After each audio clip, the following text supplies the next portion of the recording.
आता आम्ही आलेलो आहोत खाली आणि आम्ही निघालो आज बनेश्वरला फिरायला।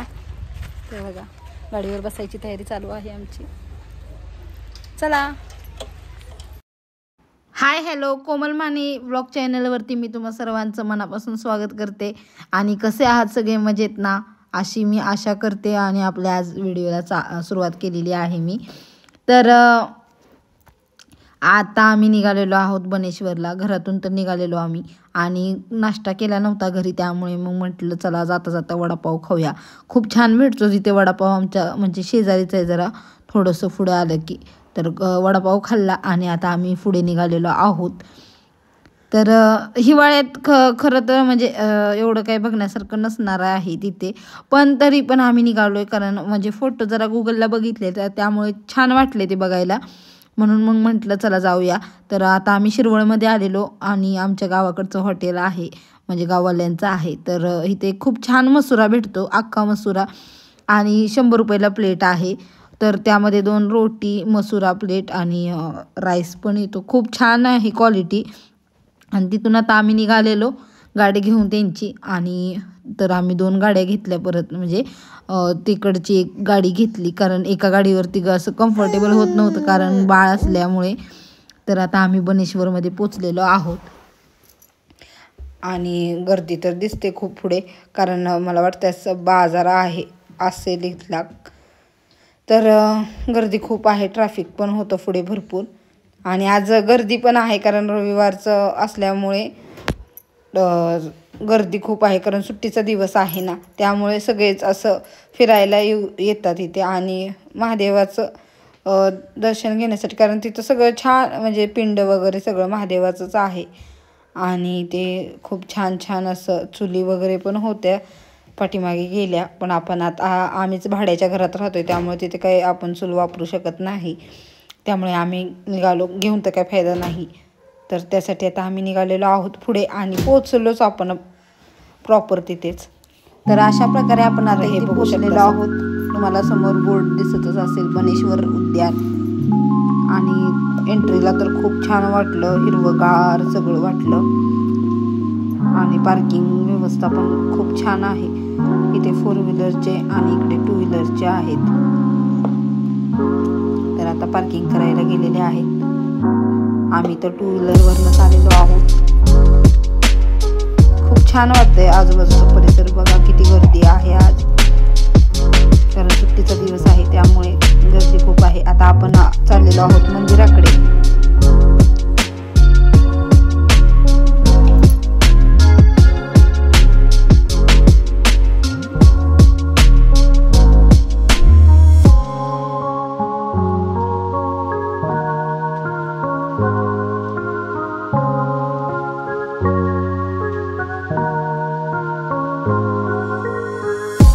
अशा प्रकारे आपण मेन एंट्रीला पोचलेलो आहोत, आणि इथे मी फुलं आणि बेलाची पानं घेतलेली आहेत, जे की 10 रुपयाला भेटतात। तर आपण आतमध्ये निघालेलो आहोत मेन मुख्य गाभाऱ्यातून। भारी वाटलं, जरा प्रसन्न तर नक्कीच वाटते, खूप छान आहे मंदिर। बांधकाम अजून इथून म्हणजे चालूच आहे बांधकाम अजून।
थांब. देव बाप्पा कर. देव बाप्पा. देव बाप्पा. देव बाप्पा. टाळ्या वाजव, टाळ्या टाळ्या वाजव. राम कृष्ण हरी.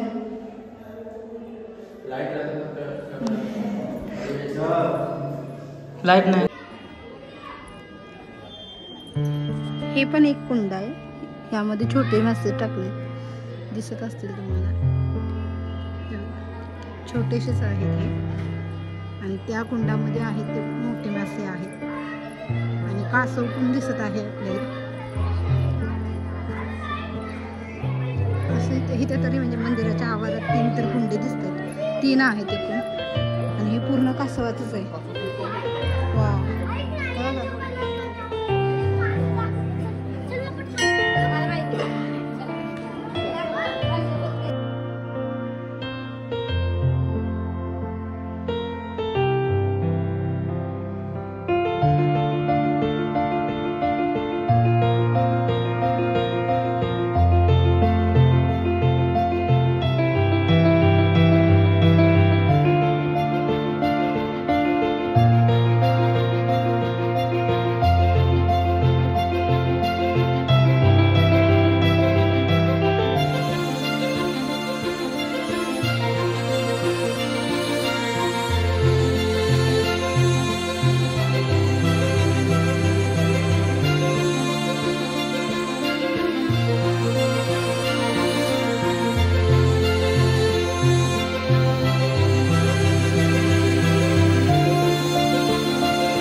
इथं 20 रुपये तिकीट आहे बरं का आत जाण्याची फी आहे.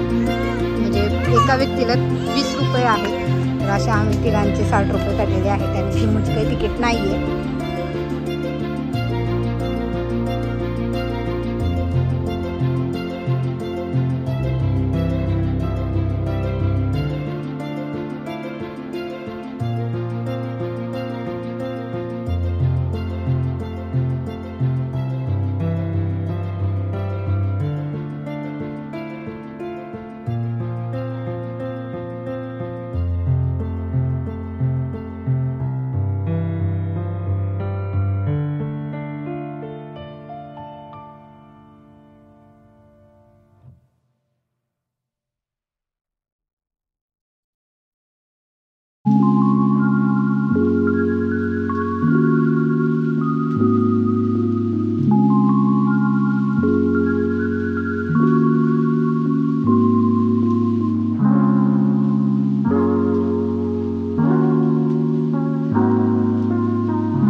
तर इथे बनेश्वर कृषी पर्यटन केंद्र, इथे 4 तासाचे पॅकेज आहे.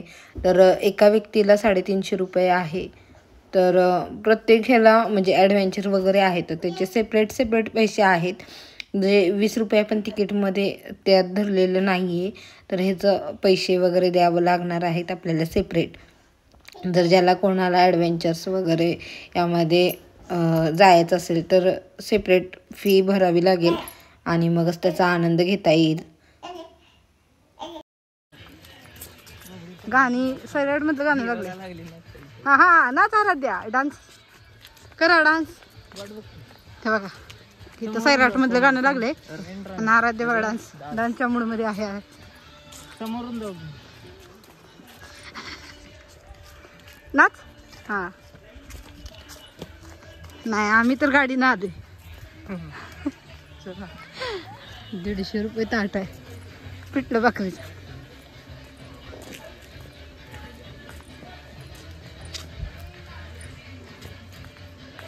पॅकेजवाले. आणि आपण आता आलेलो आहोत जे की समोर तुम्हाला दिसतच असेल धबधब्याकडे. पण इथे पाणीच नाही कारण आता आपण आलेलो आहे चुकीच्या सीझनमध्ये. मेन म्हणजे पावसाळ्यातच खरं यायला पाहिजे. इथे खूप बघायला असणार पावसाळ्यात कारण खूप हिरवगार असेल पावसामुळे आणि पाणी पण असणार धबधब्याला त्यावेळेला. तो वेगळाच दृश्य बघायला भेटेल तुम्हाला. तर पावसाळ्यात नक्की येऊ शकता तुम्ही फिरण्यासाठी. छान आहे तसं छोटीशी ट्रिप करायला. खरंच भारी वाटत असणार पावसाळ्यात कारण आम्ही गुगलला फोटो वगैरे बघितले होते तर तेव्हा तरी म्हणजे फोटो तर खूप छान वाटत होतं म्हणून आम्ही डिसाईड केलं की इथंच येऊया. आणि त्याला म्हणजे आत्ता तर ह्या सीझनमध्ये तर काही एवढं खास वाटत नव्हतं पण तुम्ही नक्की पावसाळ्यात म्हणजे इथे येऊ शकता.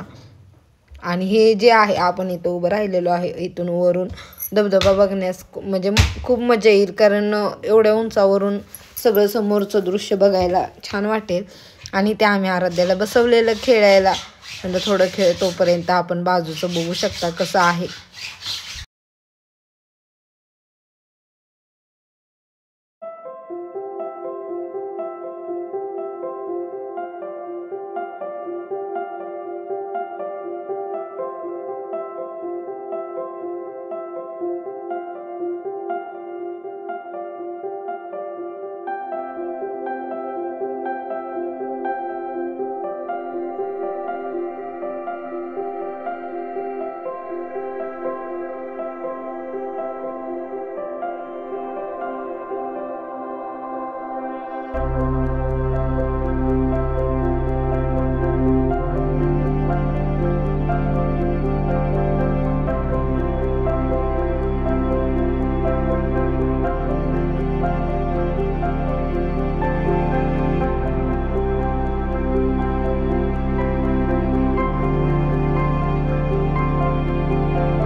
आणि इथून समोर तुम्हाला दिसत असेल ते आहेत ॲडव्हेंचर सगळे.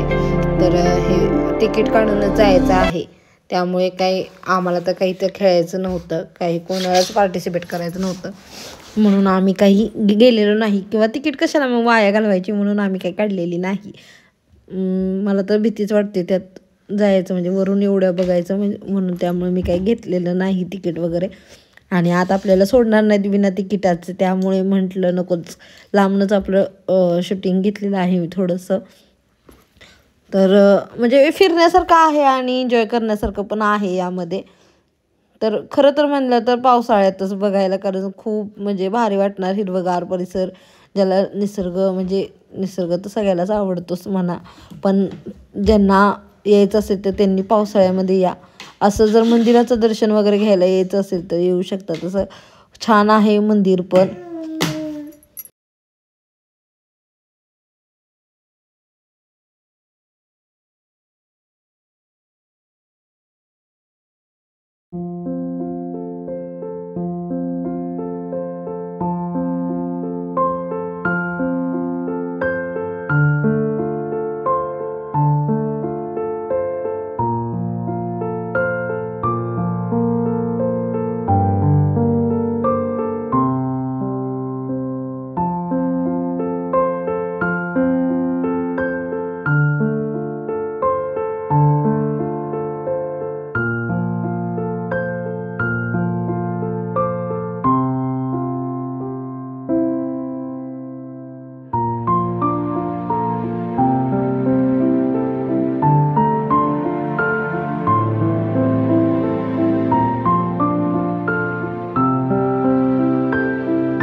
तर अशा प्रकारे आता आम्ही गार्डनमधून बाहेर पडलेलो आहोत.